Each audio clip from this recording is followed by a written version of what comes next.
નમસ્કાર વિદ્યાર્થી મિત્રો, ધોરણ 10 વિજ્ઞાન પાઠ 13 આપણું પર્યાવરણ અવર એન્વાયરમેન્ટ. તો આજે આપણે આ વિજ્ઞાનની અંદર પાઠ 13 આપણું પર્યાવરણ જે છે તેમની સૌપ્રથમ સામાન્ય માહિતી મેળવશું. સામાન્ય માહિતીની અંદર આપણે પર્યાવરણ વિશે જેટલી વાત કરીએ ને તેટલી ઓછી. આપણે સૌ પર્યાવરણ શબ્દથી વાકેફ છીએ. તો પર્યાવરણ આપણે નાના ધોરણથી જ ભણતા આવ્યા છીએ. પર્યાવરણ એટલે શું? તો કે આપણે અવારનવાર પર્યાવરણ શબ્દનો ઉપયોગ છે ટેલિવિઝન પર, સમાચાર પત્રોમાં, એમ ઘણી બધી જગ્યાઓમાં આપણે પર્યાવરણ શબ્દ છે તે સાંભળ્યો હશે. અને પર્યાવરણને લગતી તમામ માહિતીઓ છે તે આપણે મેળવતા હોઈએ છીએ. કોઈક જગ્યાએ જોઈએ છીએ તો ત્યાં પર્યાવરણમાં કેટલું નુકસાન થયું છે, કેટલા વૃક્ષો કપાયા છે, કેટલા વૃક્ષો નવા રોપાયા છે, પર્યાવરણને બચાવવા માટે છે સરકાર તરફથી કેવી કામગીરીઓ થઈ રહી છે, શાળાઓમાં, કોલેજોમાં, બધી જ જગ્યાએ પર્યાવરણને બચાવવા માટેના કેવા કેવા અભિયાનો ચલાવાય છે. આ તમામ માહિતીઓ જે છે તે આપણને વર્તમાન સમયની અંદર એમનો ખ્યાલ જ છે. પરંતુ પર્યાવરણની અંદર કોઈ ખલેલ પહોંચે તો એમાં સમસ્યા ઊભી થાય છે. તો આ જે પર્યાવરણીય સમસ્યાઓ ઉત્પન્ન થાય છે તેને વૈશ્વિક સમસ્યાઓ કહેવામાં આવે છે. કેમ કે આ સમસ્યા એવી છે કે ફક્ત એ મારી અને તમારી નહીં, ગુજરાત રાજ્યની નહીં, ભારત દેશની નહીં, પરંતુ તમામ દેશોની અંદર આ જે સમસ્યા છે તે ઉત્પન્ન થાય છે. તો આપણે આ પાઠની અંદર પર્યાવરણ વિશે વધુમાં વધુ માહિતીઓ છે એ મેળવશું અને હંમેશા પર્યાવરણને બચાવવાનો આપણે પ્રયત્ન કરવો જોઈએ. તો હવે આપણી કેવી કેવી પ્રવૃત્તિઓ દ્વારા પર્યાવરણને નુકસાન થાય છે અને કેવી કેવી પ્રવૃત્તિઓ દ્વારા પર્યાવરણને ફાયદો થાય છે તે બધું આપણને ખ્યાલ જ છે. તો સૌપ્રથમ એમાં 13.1 નિવસન તંત્ર, તેના ઘટકો અને સંઘટકો કયા કયા છે તેમના વિશે આપણે વાત કરીએ. તો સૌપ્રથમ આપણને એ પ્રશ્ન થાય કે આ નિવસન તંત્ર એટલે શું? તો નિવસન તંત્ર એને કહેવામાં આવે છે કે જ્યાં કોઈ સજીવ છે એ જન્મથી તે મૃત્યુ સુધી તે જ સ્થળ પર રહે છે અને પોતાનું સમગ્ર જીવન વિતાવે છે. અને જે સ્થળ પર રહેતો હોય તો ત્યાં તે એક પ્રકારનું નિવસન તંત્ર બનાવે છે તેવું આપણે કહી શકીએ છીએ. ઉદાહરણ તરીકે આપણે એમ કહી શકીએ કે બગીચો છે તો બગીચાની અંદર રહેતા તમામ પશુઓ છે, પક્ષીઓ છે, પ્રાણીઓ જે છે, બરાબર, નાના નાના જીવજંતુઓ છે, નાના નાના છોડવાઓ જે છે, તો એ બધા જ ભેગા મળી અને એક પ્રકારનું નિવસન તંત્ર બનાવે છે. હવે નિવસન તંત્રની અંદર બગીચાની જો આપણે વાત કરીએ તો તેમાં જૈવિક ઘટકો અને અજૈવિક ઘટકો આ બધા જ ભેગા મળી અને એક નિવસન તંત્ર બનાવે છે. તો આપણને બીજો પ્રશ્ન એ થાય કે જૈવિક ઘટકો કોને કહેવામાં આવે છે? તો બધા જ સજીવો જેવા કે વૃદ્ધિને વિકાસ પામે છે તે તમામ સજીવોને આપણે જૈવિક ઘટકો કહીએ છીએ. મતલબમાં સજીવો જે હોય છે તેને આપણે જૈવિક ઘટકો કહેવામાં આવે છે. તમામ પ્રકારના સજીવો હોય તે બધા જનો સમાવેશ છે તે જૈવિક ઘટકની અંદર કરવામાં આવે છે. અને અજૈવિક ઘટકો, તો જૈવિક ઘટકો છે એના કરતાં વિરુદ્ધ પ્રકારનું છે કે બધા જ નિર્જીવો જેવા કે વૃદ્ધિ અને વિકાસ થતો નથી તે તમામને અજૈવિક ઘટકો કહેવામાં આવે છે. અને આ જે નિવસન તંત્ર હોય છે તેમાં પથ્થર હોય છે, માટી હોય છે, બીજા અન્ય ઘણા બધા અજૈવિક ઘટકો હોય છે. તો તે તમામ ભેગા મળે છે અને અજૈવિક ઘટકો બનાવે છે. પરંતુ આ પથ્થર છે, માટી છે, એ બધા અજૈવિક ઘટકો છે, જ્યારે છોડ છે, નાના નાના જીવજંતુઓ છે, વૃક્ષો છે, બધા જૈવિક ઘટકો છે. તો આ નિવસન તંત્રની અંદર આપણે એમ કહી શકીએ છીએ કે જૈવિક ઘટકો અને અજૈવિક ઘટકો બંને રહેલા હોય છે અને તે બંને એકબીજા પર આધાર રાખે છે. નિવસન તંત્રમાં ફક્ત ને ફક્ત જૈવિક ઘટકો હોય તો તેની વૃદ્ધિ અને વિકાસ બરાબર થઈ શકતો નથી. એના માટે થઈને અજૈવિક ઘટકો હોવા પણ જરૂરી છે. તો કોઈ પણ નિવસન તંત્રની અંદર જૈવિક ઘટકો અને અજૈવિક ઘટકો બંને એકબીજા પર આધાર રાખે છે. હવે નિવસન તંત્રની આપણે વાત કરી તો નિવસન તંત્ર જે છે તેના બે પ્રકાર પડે છે. કયા કયા? તો કે એક કુદરતી નિવસન તંત્ર અને બીજું કૃત્રિમ નિવસન તંત્ર એટલે કે માનવ સર્જિત નિવસન તંત્ર. તો કુદરતી નિવસન તંત્ર કોને કહેવામાં આવે છે? તો કે જે કુદરત દ્વારા નિવસન તંત્ર બનાવવામાં આવેલું હોય તે નિવસન તંત્રને કુદરતી નિવસન તંત્ર કહેવામાં આવે છે. ઉદાહરણ તરીકે જંગલ. જંગલ છે તે માણસે બનાવ્યું નથી, તે ભગવાને બનાવ્યું છે. આથી એ નિવસન તંત્રને કુદરતી નિવસન તંત્ર કહેવામાં આવે છે. દરિયો. દરિયો જે છે તે ભગવાને બનાવ્યો છે, તે માણસે બનાવ્યો નથી. આથી તેને પણ કુદરતી નિવસન તંત્ર કહેવામાં આવે છે. આવા આપણે ઘણા બધા ઉદાહરણો લઈ શકીએ છીએ કે જેમને કુદરતી નિવસન તંત્ર કહેવામાં આવે છે. મતલબમાં જે કુદરત દ્વારા નિવસન તંત્ર બનાવવામાં આવે છે તે તમામને કુદરતી નિવસન તંત્ર કહેવામાં આવે છે. એવી જ રીતે કૃત્રિમ એટલે કે માનવ સર્જિત નિવસન તંત્ર. તો જે માનવીય પ્રવૃત્તિઓ દ્વારા માણસ દ્વારા નિવસન તંત્ર બનાવવામાં આવેલું હોય તે નિવસન તંત્રને કૃત્રિમ નિવસન તંત્ર અથવા તો માનવ સર્જિત નિવસન તંત્ર કહેવામાં આવે છે. ઉદાહરણ તરીકે બગીચો. તો બગીચો છે તે માણસે બનાવેલો છે. આથી તે નિવસન તંત્રને કૃત્રિમ નિવસન તંત્ર કહેવામાં આવે છે. માછલી ઘરની આપણે વાત કરીએ તો એ પણ માણસે બનાવેલું છે અને એ માછલી ઘરની અંદર જે માછલી રહેતી હોય તે એક પ્રકારનું તે નિવસન તંત્ર જ બની ગયું. તો એને પણ કૃત્રિમ એટલે કે માનવ સર્જિત નિવસન તંત્ર કહેવામાં આવે છે. તો નિવસન તંત્રના બે પ્રકાર પડે છે, કુદરતી નિવસન તંત્ર અને કૃત્રિમ નિવસન તંત્ર. ઘણી વખત પરીક્ષાની અંદર આપણને મોટા પ્રશ્નો તરીકે આ નિવસન તંત્રનું બોર્ડની એક્ઝામમાં પૂછાઈ શકે. તો દરેક વિદ્યાર્થી મિત્રો યાદ રાખવાનું છે અને કુદરતી નિવસન તંત્ર અને કૃત્રિમ નિવસન તંત્ર વિશે લખી દેવાનું છે. ઘણી વખત બોર્ડની એક્ઝામમાં સેક્શન સીમાં 3 માર્ક્સમાં પણ પૂછી શકે છે તફાવત સ્વરૂપે.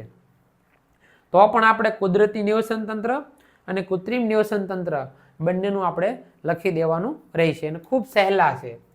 ત્યારબાદ આપણને પ્રવૃત્તિ 13.1 આપવામાં આવી છે, જેમાં સૌપ્રથમ આપણને માછલીઘર વિશેની માહિતી આપવામાં આવી છે બાળકો.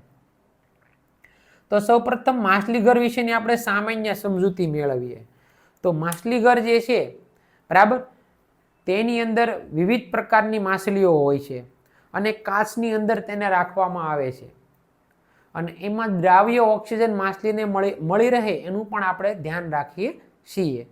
માછલીને પૂરતો ખોરાક મળી રહે એની પણ આપણે પૂરતી તકેદારી રાખીએ છીએ અને એમાં માછલીઓ આપણે નાખી અને તેઓ અંદર રહે છે ને એક પ્રકારનું નિવસન તંત્ર બનાવે છે. આથી આ જે માછલીઘર જે છે તે પણ એક પ્રકારનું નિવસન તંત્ર છે. અને અગાઉ આપણે વાત થઈ તેમ કે આ જે માછલીઘર છે તે કૃત્રિમ એટલે કે માનવ સર્જિત નિવસન તંત્ર છે. બજારમાંથી પણ આપણને આ માછલીઘર છે તે મળી આવે છે અથવા તો આપણે ઘરે પણ અલગ અલગ વસ્તુઓની ખરીદી કરી અને માછલીઘર જે છે તે બનાવી શકીએ છીએ. માછલીઓ માટે જે ખોરાક હોય છે તે પણ આપણે બજારમાંથી લાવી માછલીઓને આપી અને ખોરાક ખવડાવી શકીએ છીએ. એમાં બીજા પ્રકારના પ્રાણીઓ ન જાય તેની આપણે તકેદારી રાખીશું, નહીંતર માછલીઘરની અંદર માછલીઓને પ્રોબ્લેમ થાય છે અને પોતે જીવન જીવી શકતી નથી. તેમાં વિવિધ પ્રકારની નાની નાની વનસ્પતિઓ પણ આપણે નાખી ઉગાડી શકીએ છીએ અને માછલી જે છે તેને ખોરાક મળી રહે એવો આપણે પ્રયત્ન કરી શકીએ છીએ. આમ માછલીઘર જે છે તે એક પ્રકારનું માનવ સર્જિત એટલે કે કૃત્રિમ નિવસન તંત્ર છે તેવું આપણે કહી શકીએ છીએ. હવે ત્યારબાદ જીવન નિર્વાહના આધારે સજીવોના થોડાક પ્રકારો પાડવામાં આવે છે. તેમાં ઉત્પાદકો, ઉપભોગીઓ અને વિઘટકો કહેવામાં આવે છે. હવે ઉત્પાદકો કોને કહે છે? તો કે લીલી વનસ્પતિ સૂર્યપ્રકાશની હાજરીમાં ક્લોરોફિલ રંજક દ્રવ્યની મદદથી પોતાનો ખોરાક જાતે બનાવે છે. આથી તે ઉત્પાદકોમાં આવે છે. તમામ પ્રકારની લીલી વનસ્પતિઓ જે છે તે સૂર્યપ્રકાશની હાજરીમાં પ્રકાશ નિષેચનની ક્રિયા દ્વારા પોતાનો ખોરાક છે તે જાતે બનાવે છે. અને પોતાનો ખોરાક જાતે બનાવવાને કારણે તેને ઉત્પાદકોના સમૂહમાં આપણે વહેંચીએ છીએ, કારણ કે તે ખોરાક માટે બીજાના ઉપર આધાર રાખતી નથી. આથી તમામ પ્રકારની જે વનસ્પતિઓ છે લીલી, બરાબર, તે તમામ ઉત્પાદકોની અંદર આપણે એનો સમાવેશ કરીએ છીએ. ત્યારબાદ છે ઉપભોગીઓ. તો ઉપભોગીઓને શાકાહારી, માંસાહારી અને સર્વાહારી તેમજ પરોપજીવીઓમાં વહેંચવામાં આવે છે. તો ઉપભોગીઓ જે છે તે ખોરાક માટે ઉત્પાદકો પર આધાર રાખે છે અને તેઓ પોતાનો ખોરાક છે તે જાતે બનાવી શકતા નથી. જે ઉત્પાદકો હોય છે તેને ખોરાક તરીકે તે ઉપયોગ કરે છે અને પોતાનો ખોરાક મેળવે છે અને જીવન જીવે છે. હવે આ જે ઉપભોગીઓ છે તે શાકાહારીઓ પણ હોય છે. ઉદાહરણ તરીકે આપણે કહી શકીએ ગાય, ભેંસ, બકરી, આ બધા જે છે તેઓ શાકાહારીઓ છે અને તેઓ ખોરાક તરીકે લીલી વનસ્પતિઓનો ઉપયોગ કરે છે. ત્યારબાદ છે માંસાહારી. માંસાહારીમાં આપણે કહી શકીએ કે વાઘ, સિંહ, દીપડો, આ બધા જે છે તે માંસાહારીઓ છે અને તે લીલી વનસ્પતિ ખાતા નથી પરંતુ માંસ ખાય છે. આથી તે તમામ ઉપભોગીઓને માંસાહારી ઉપભોગીઓ કહીએ છીએ. આવા પશુઓની જેમ પક્ષીઓમાં પણ આપણે ઉદાહરણો આપી શકીએ. બાજ છે, સમડી છે, તે બધા માંસાહારી પક્ષીઓ છે. જે હિંસક પક્ષીઓ કહીએ છીએ તે તમામ પક્ષીઓ માંસાહારી પક્ષીઓની અંદર સમાવેશ થાય છે. અને ત્યારબાદ છે સર્વાહારી. સર્વાહારીની જો આપણે વાત કરીએ તો એ એવા સજીવો છે કે તેઓ ખોરાક તરીકે શાકાહારી અને માંસાહારી બંનેનો ઉપયોગ કરે છે. ઉદાહરણ તરીકે આપણે કહી શકીએ કૂતરો, તો તે શાકાહારી અને માંસાહારી બંને છે. આથી આવા તમામ પ્રકારના જે સજીવો છે તેઓ સર્વાહારી કહેવાય છે. માણસ પણ શાકાહારી છે અને માંસાહારી પણ છે. એટલે કે મનુષ્ય જે છે એ કોઈ પણ આહાર જાળ હોય એમાં તે અગ્રસ્થાને હોય છે, કારણ કે તેઓ શાકાહારી અને માંસાહારી બંને પ્રકારના છે. આથી તે માણસનું ઉદાહરણ છે તે પણ યોગ્ય રહેશે સર્વાહારીની અંદર. તેમજ પરોપજીવીમાં વહેંચવામાં આવે છે. પરોપજીવી કોને કહેવાય? તો કે પરોપજીવી જે ખોરાક માટે બીજાના ઉપર આધાર રાખે છે તેવા સજીવોને પરોપજીવી સજીવો કહેવામાં આવે છે. સ્વનિર્ભર, તો કે જે પોતાનો ખોરાક જાતે બનાવે છે તે તમામ સજીવોને આપણે સ્વનિર્ભર સજીવો કહીએ છીએ. તો આમ પરોપજીવી અથવા તો સ્વનિર્ભર બંનેમાંથી કોઈ પણ જો આપણને કહેવામાં આવે તો આપણે આ રીતે એને સમજી શકીએ છીએ. ત્યારબાદ એક આપણને પ્રશ્ન આપવામાં આવ્યો છે કે જો માછલીઘરને સાફ કરવાનું છોડી દેવાય તો શું થાય? હવે માછલીઘર છે તેને યોગ્ય સમયે આપણે તેમાં દ્રાવ્ય ઓક્સિજન મળી રહે તેની તકેદારી રાખવી પડે. તેમની અંદર રહેલું પાણી છે તે નિયમિતપણે સાફ થાય તે જરૂરી છે. યોગ્ય સમયે તેને બદલવું પડે, એને યોગ્ય સમયે ખોરાક પણ આપવો પડે. હવે જો આવી બધી તકેદારીઓ ન રાખીએ અને માછલીઘરને સાફ કરવાનું છોડી દેવામાં આવે તો એક સમય એવો આવે છે કે માછલી છે તેને તેની અંદરનું જે નિવસન તંત્ર છે, મતલબ કે વાતાવરણ છે, તે અનુકૂલિત રહેતું નથી અને તેને કારણે તેનું સ્વાસ્થ્ય છે માછલીનું તે જોખમાય છે અને માછલીનું સ્વાસ્થ્ય જોખમાવાને કારણે તેનું મૃત્યુ થાય છે અને માછલીઓ તેમાં જીવિત રહી શકતી નથી. ત્યારબાદ એક પ્રવૃત્તિ આપણને આપવામાં આવી છે 15.2 કે માછલીઘર બનાવતી વખતે રાખવી પડતી તકેદારીઓ જણાવો. તો માછલીઘર બનાવતી વખતે આપણે ઘણી બધી તકેદારીઓ રાખવી પડે કે માછલીઓ છે તેને સૌપ્રથમ માછલીઘર જે સાઈઝનું આપણે બનાવવું છે તો તે સાઈઝમાં યોગ્ય માત્રામાં તેને હરવા ફરવા માટેની જગ્યા મળી રહે તે જરૂરી છે. માછલીઘર જો નાનું હોય અને માછલી અંદર રહેલી મોટી હોય અને એની યોગ્ય સ્પેસ જો ન રાખવામાં આવે તો પણ માછલીનું સ્વાસ્થ્ય જોખમાય છે. આથી પહેલી બાબત તો એ છે કે આપણે કેટલી માછલીઓ અંદર રાખવી છે અને તેની સ્પેસ કેટલી રાખવી છે તે ખૂબ જ અગત્યનું છે. ત્યારબાદ તેને દ્રાવ્ય ઓક્સિજન મળી રહે તે પણ ખૂબ જરૂરી છે. જો દ્રાવ્ય ઓક્સિજન ન મળે તો માછલી અંદર મૃત્યુ પામે છે. બીજું કે એની અંદર કાચનું માછલીઘર હોય છે તો તૂટેલા કાચના ટુકડા ન રહે અને માછલીને વાગી ન જાય એ રીતે એમાં એની યોગ્ય રચના કરવી જરૂરી છે. નિયમિતપણે માછલી ઘરનું પાણી છે તે બદલાય તે પણ જરૂરી છે. જો માછલી ઘરની અંદર રહેલું પાણી છે તેને બદલવામાં ન આવે તો પણ માછલીનું સ્વાસ્થ્ય જોખમાય છે. નાની માછલીની સાથે બીજી અન્ય મોટી માછલીઓ એવી ન રાખવી કે જેનાથી એ અન્ય માછલીને નુકસાન પહોંચાડે. જો આવી માછલીઓની સાથે આપણે બીજી અન્ય મોટી માછલીઓને માછલી ઘરમાં રાખી દઈએ તો તે નાની માછલીનો ખોરાક તરીકે ઉપયોગ કરે છે અને માછલી ઘરની અંદર રહેલી માછલી મૃત્યુ પામે છે. એને નાખવામાં આવતો ખોરાક યોગ્ય પ્રકારનો હોય તે પણ જરૂરી છે. તો આવી ઘણી બધી બાબતો જે છે કે જેમાં માછલી ઘર બનાવતી વખતે આપણે કાળજી રાખવી પડે છે.